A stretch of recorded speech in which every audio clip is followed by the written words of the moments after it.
Columbia Workshop.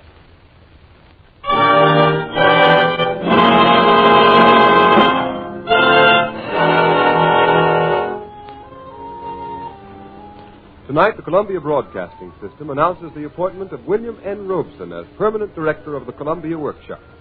In keeping with the holiday spirit, Mr. Robeson presents as the first in a new series of workshop productions, part one of his own radio extraction of Lewis Carroll's immortal classic, Alice's Adventures Through the Looking Glass, with an experimental musical score specially composed for this broadcast by Paul Sterrett and Leith Stevens.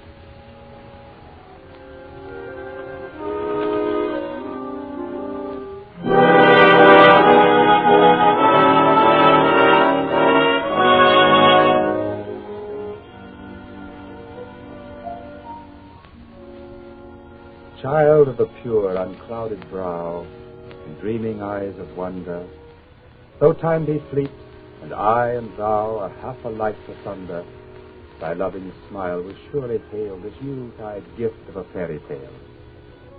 Without, the frost, the blinding snow, the storm wind's moody madness. Within, the firelight's ruddy glow, and childhood's nest of gladness. Come, take this gift from out the past. Come with Alice through the looking glass.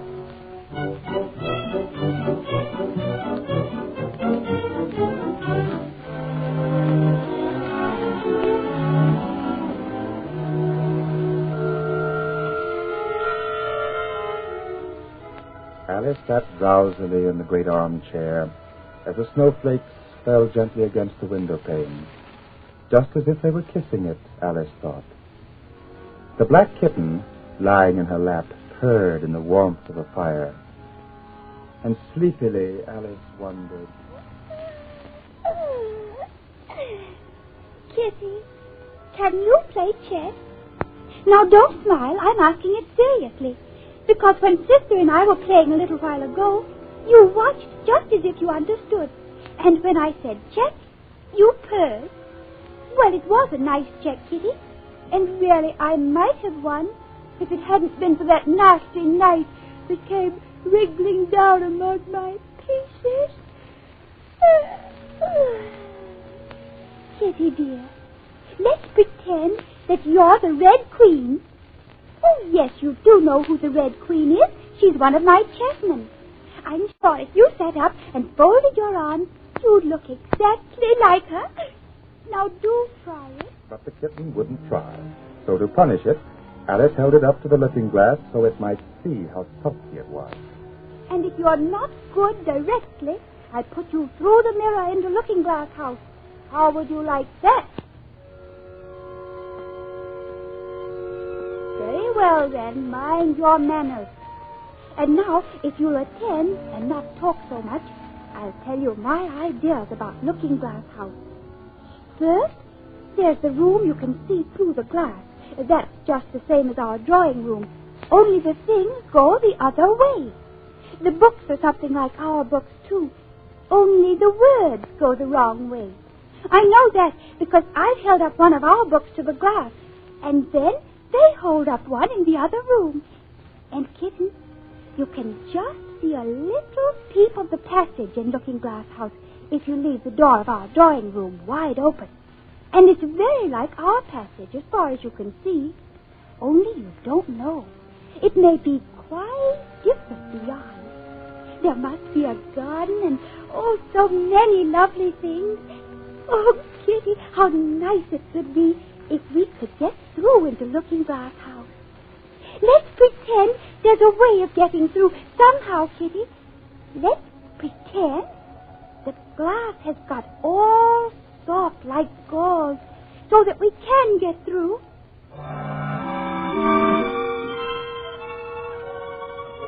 Why, I declare it's turning into a sort of mist. It'll be easy enough to get through now. Certainly the glass was beginning to melt away, just like a bright, silvery mist.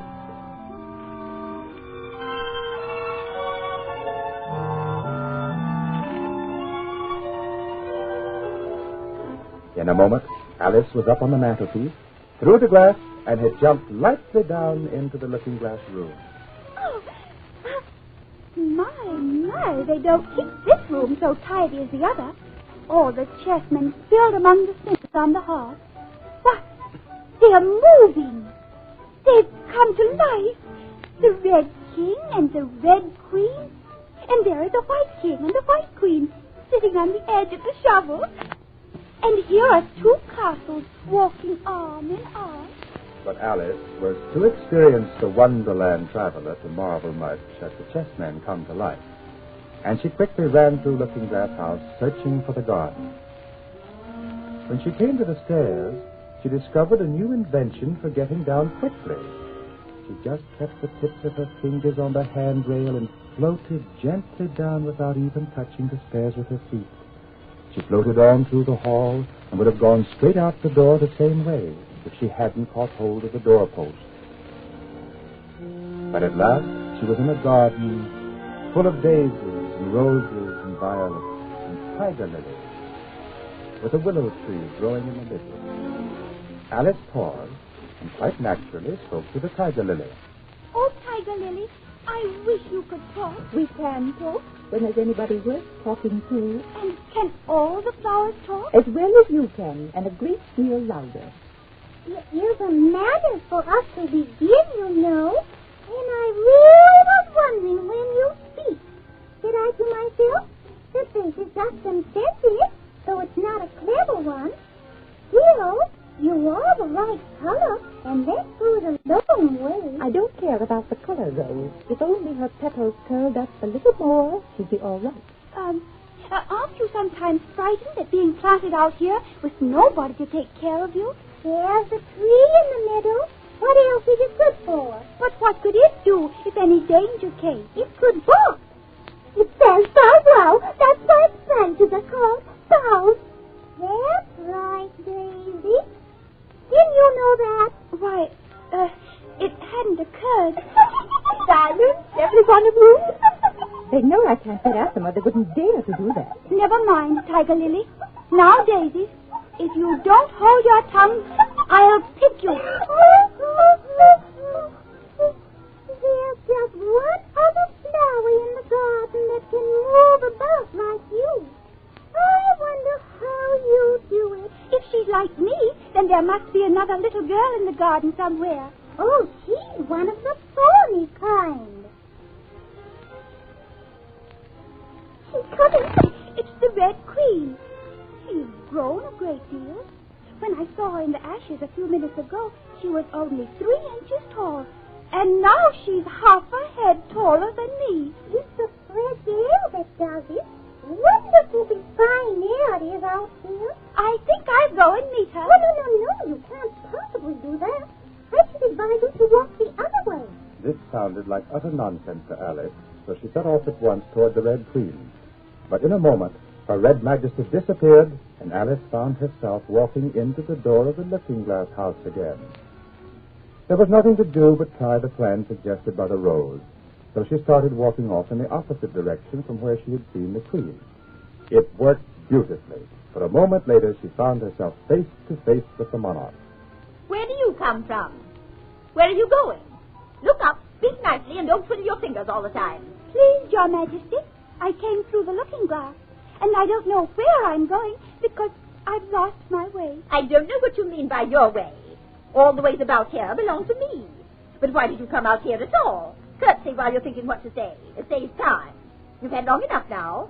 Open your mouth a little wider when you speak, and always say, Your Majesty. I only wanted to see what the garden was like, Your Majesty. That's right. Delivery excellent, posture fair. But as for subject matter, I can't give you as much. Now it's a garden. When you say garden, I've seen gardens compared to which this would be a wilderness. I thought I'd try to find my way to the top of that hill. When you say hill, I could show you hills in comparison with which you'd call this a valley. No, I shouldn't. A hill can't be a valley, you know. That would be nonsense. You may call it nonsense if you like, but I've heard nonsense compared with which that would be as sensible as a dictionary. Alice curtsied again for fear she had offended the Red Queen, and they walked on a bit until they came to the top of the little hill. A most curious country stretched out from the top of this hill. It was all divided into squares by tiny green hedges, which bordered tiny little brooks flowing in straight lines across it. I declare, it's marked out just like a large chessboard. Now, there ought to be some men moving about somewhere. Look for yourself. Yonder on the horizon, the Red Knight is capturing the White Bishop. Why, it's a great, huge game of chess that's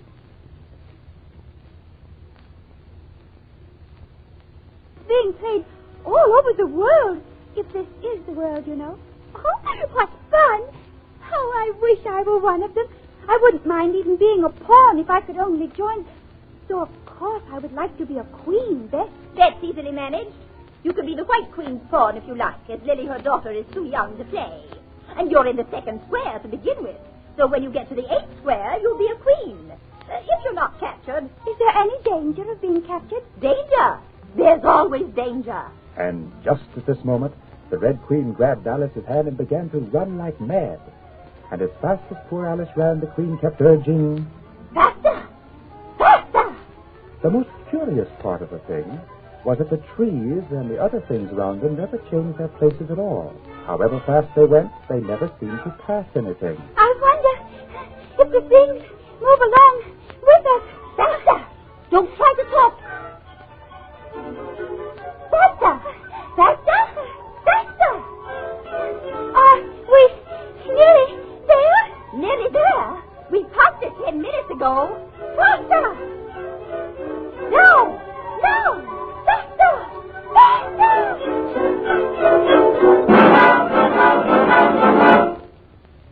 You may rest a little now. Why, I do believe we've been under this tree the whole time. Everything's just as it was. Of course it is. What would you have it? Well, where I come from, you generally get to somewhere else. But you ran very fast for a very long time, as we've been doing. A slow sort of country. Now here you see it takes all the running you can do to keep in the same place. If you want to get somewhere else, you must run at least twice as fast as that. I'd rather not try, please. I'm quite content to stay here. Only I am so hot and thirsty. I know what you'd like. Here, have a biscuit. Well, Do, just the thing for you. While you're refreshing yourself, I'll take the message. And she took a tape out of her pocket and began measuring the ground and sticking little pegs in here and there, while Alice choked on the biscuit. At the end of 2 yards, I shall give you your directions. Have another biscuit? no, thank you. One, quite enough. Thirst quenched, I hope. At the end of 3 yards, I shall repeat the directions for fear of your forgetting them. At the end of 4, I shall say goodbye. And at the end of 5, I shall go. So, I proceed to the 2-yard peg. A pawn goes 2 squares in its first move, you know. So you go very quickly through the 3rd square, by railway, I should think, and you'll find yourself in the 4th square in no time. Well, that square belongs to Tweedledee and Tweedledum. The 5th is mostly water. The 6th belongs to Humpty Dumpty. But you make no remark. I didn't know I had to make one just then. You should have said, it's extremely kind of you to tell me this. However, we'll assume it to be said. The 7th square is all forest, but one of the knights will show you the way. And in the 8th square, we shall all be queens, and it's all feasting and fun. I proceed to the 3-yard peg. Speak in French when you can't think of English for a thing. Turn out your toes as you walk, and remember who you are. I proceed to the 4-yard peg. Goodbye. I proceed to the 5-yard peg.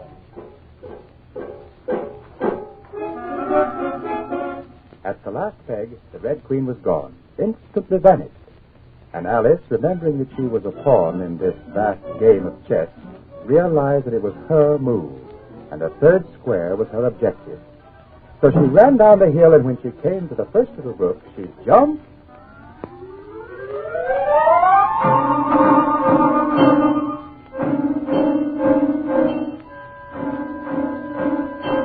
Tickets, please. Have your tickets ready. Yes, thank you, thank you, thank you. Now then, show your ticket, child. Don't keep him waiting, Charles. His time is worth £1,000 a minute. I'm afraid I... got a ticket. There wasn't a ticket office where I came from. There wasn't room for one where she came from. Then the land is worth £1,000, and then Don't make excuses. You should have bought one from the engine driver. the engine driver, his smoke is worth £1,000 a pop. Alice thought to herself that there was no use in answering such nonsense. So the voices didn't answer her this time, although to her great surprise they fought in chorus. I hope you understand what this is like, for I'm sure I don't.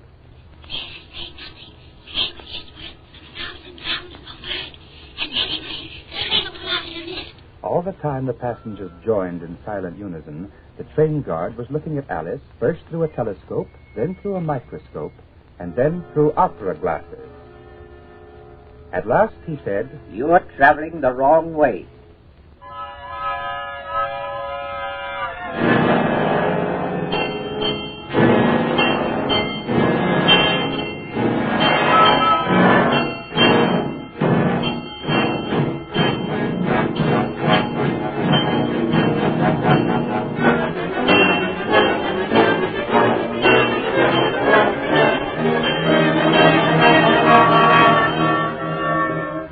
Alice's traveling companions were a queer group. There was a gentleman sitting opposite her dressed in white paper, and next to him a goat wearing glasses, and next to the goat a beetle. There were others, too, but Alice couldn't see them because the carriage was so dark. So young a child ought to know which way she's going, even if she doesn't know her own name. Bah! She ought to know her way to the ticket office, even if she doesn't know her alphabet. She'll have to go back from here as luggage. Change engines at...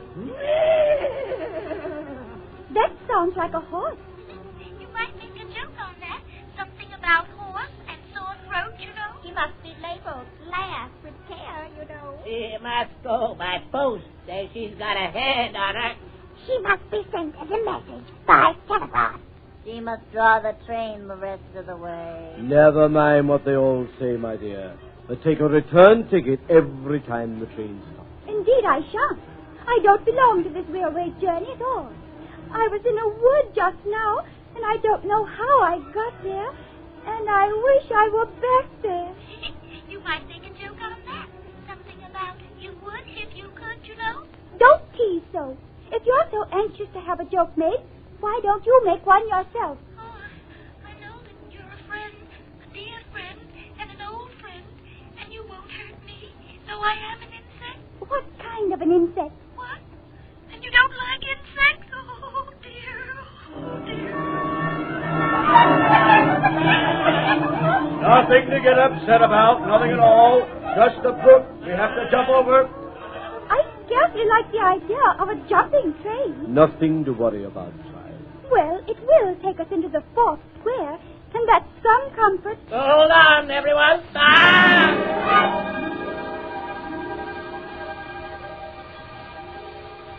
Alice felt the carriage rise straight up into the air, and in her fright she caught hold of the goat's beard. But the beard melted away as she touched it, and she found herself sitting in the middle of a wood. A few feet away, standing motionless, were two fat little men, each with his arm around the other's neck. It was evident at once which was which, for one had the word dumb embroidered on his collar, and the other the word D. Tweedledum and Tweedledee. I suppose the word Tweedle's embroidered around the back of their collars. My, how they stare. It's scarcely polite. If you think we're waxworks, you ought to pay, you know. Waxworks weren't made to be looked at for nothing. No, how? Contrariwise, if you think we're alive, you ought to speak. I'm sure I'm very sorry. I know what you're thinking about. So do I. What? That horrid song. Tweedledum and Tweedledee agreed to have a battle, for Tweedledum said Tweedledee had spoiled his nice new rattle. Just then flew down a monstrous crow, as black as a tar barrel, which frightened both the heroes so they quite forgot their quarrel. Now that's what you was thinking about, weren't it? Well, yes, it was. It isn't so, no how. Contrariwise, if it was so, it might be. And if it were so, it would be. But as it isn't, it ain't. That's logic. They look so exactly like a couple of big schoolboys. First boy, No how. next boy. Contrariwise, you've begun wrong. The first thing in a school visit is to say, how do you do, and shake hands. As the two brothers were hugging each other, they held out the two hands that were free to shake hands with Alice. Alice didn't want to shake hands with either of them first, for fear of hurting the other's feelings. So she took hold of both their hands at once. And immediately, the three of them started dancing round and round in a ring and singing, Here we go round the mulberry bush, the mulberry bush, the mulberry bush. Here we go round the mulberry bush so early in the morning. Here we go round the mulberry bush, the mulberry bush, the mulberry bush. That's enough. I don't want to dance no more, no. Contrariwise, 4 times round is enough for one dance. I hope you're not much tired. No how. And thank you very much for asking. So much obliged. Do you like poetry? Yes, pretty well. Some poetry. But now perhaps you can tell me which road leads out of the wood. What shall I repeat to her? Well, the walrus and the carpenter is the longest. If it's very long, would you please tell me first which road... It sounds worse if you sing it. Contrariwise, it couldn't sound worse if I sang it.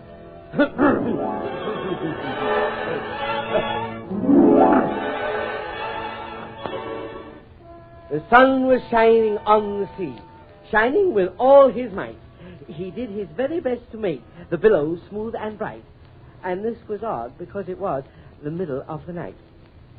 The moon was shining sulkily because she thought the sun had got no business to be there after the day was done. It's very rude of you She said. to come and spoil the fun. The walrus and the carpenter were walking close at hand. They went like anything to see such quantities of sand.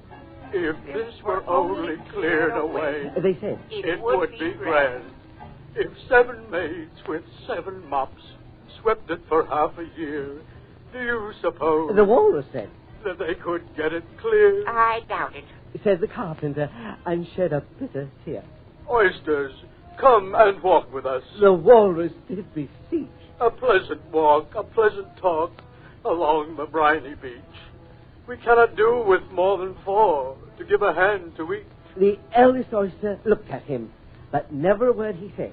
The eldest oyster winked his eye and shook his heavy head, meaning to say he did not choose to leave the oyster bed. But 4 young oysters hurried up, all eager for the treat. Their coats were brushed, their faces washed, their shoes were clean and neat. And this was odd because, they hadn't any feet. 4 other oysters followed them, and yet another 4, and thick and fast they came at last, and more and more and more, all hopping through the frothy waves and scrambling to the shore. The time has come, The walrus said, to talk of many things, of shoes and ships and sealing wax, of cabbages and kings, and why the sea is boiling hot, and whether pigs have wings. But wait a minute. The oysters cried. Before we have our chat, and all of us are fat. No hurry. Said the carpenter. They thanked him much for that. A loaf of bread The walrus said, is what we chiefly need. Pepper and vinegar besides are very good indeed. Now, if you're ready, oysters dear, we can begin to feed. No. The oysters cried, turning a little blue. How did the credit? That would be a beautiful thing to do. The night is fine. The walrus said, Do you admire the view? It was so nice of you to come, and you are very nice. The carpenter said nothing, but Cut us another slice. I wish you were not quite so deaf. I've had to ask you twice. It seems a shame the walrus said. to play them such a trick after we brought them out so far and made them run so quick. The carpenter said nothing, but The butter's spread too thick. I weep for you. the walrus said.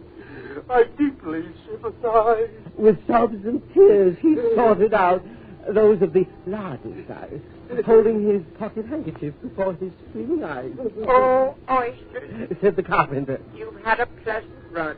Shall we be trotting home again? But answer came there none, and this was scarcely odd because they'd eaten every one.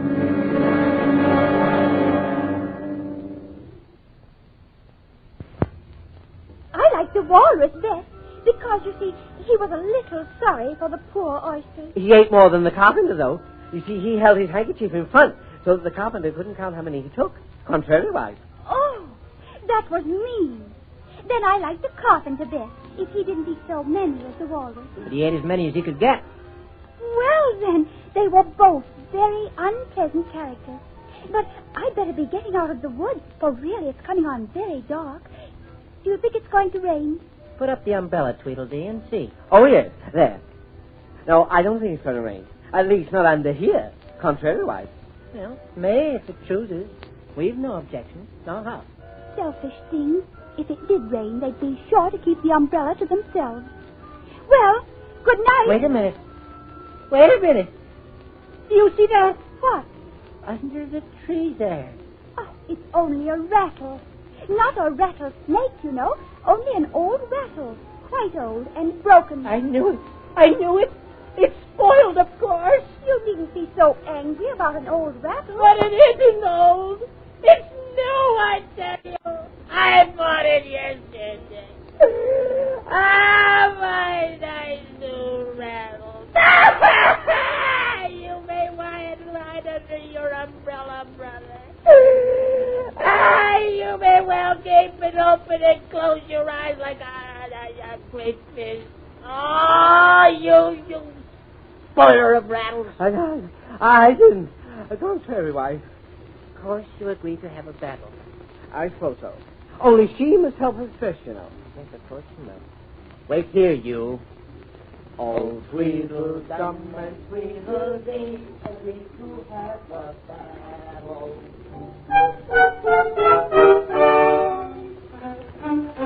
So the two brothers went off arm in arm into the wood, and returned in a minute with their arms full of things, such as bolsters, blankets, hearth rugs, tablecloths, dish covers, and coal scuttles.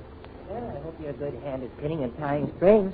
Every one of these things has to go on somehow or other. Here, you tie this bolster around my neck to keep my head from being cut off. Really, you'll both be more like bundles of old clothes than anything else by the time you're ready to fight. You know, it's one of the most serious things that can possibly happen to one in a battle, to get one's head cut off. Here, tie my helmet on. But this is only a saucepan. Contrariwise, it's my helmet. Do I look very pale? Well, yes, a little. I'm very brave generally. Only today I happen to have a toothache. No, and I've got a bad headache. Yeah, I'm far worse off than you. Then you'd better not fight today. We must have a bit of a fight, but I don't care about going on long.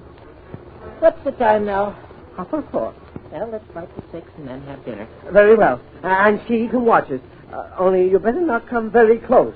I generally hit everything I can see when I really get excited. And I hit everything within reach, whether I can see it or not. You must hit the trees pretty often, I should think. Well, I don't suppose there'll be a tree left standing for ever so far around by the time we finish. And all about a rattle. I shouldn't have minded it so much if it hadn't been a new one. He always breaks my new one. Contrariwise, I never.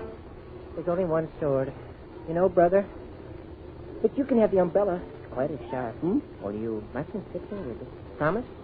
You mustn't cut me with your sword. Promise? I promise. You promise? Promise. And we can begin our battle, and we better be quick about it. It's getting dark as it can. Darker? There must be a thunderstorm coming on. Look what a thick black cloud that is, and how fast it comes. But I do believe it's got wings. Oh, brother, it's a monstrous crow. Hurry! I'm coming, brother. Wait for me! Wait for me! Wait! Oh, dear, they're out of sight. It's all very well for them. The song says the crow scared them quite away. But the song doesn't say anything about me. What shall I do? What shall I do? Lest you should worry about Alice's predicament over the Christmas weekend, she is in no grave danger and will be able to hide safely away until next Thursday evening at the same time, when we will follow her further adventures through the Looking Glass. Through the Looking Glass was extracted for radio by William N. Robeson, who also directed the production. The special musical score was composed by Lee Stevens and Paul Sterrett, and Mr. Stevens conducted the orchestra. Alice was played by Miss Helen Clare. This is the Columbia Broadcasting System.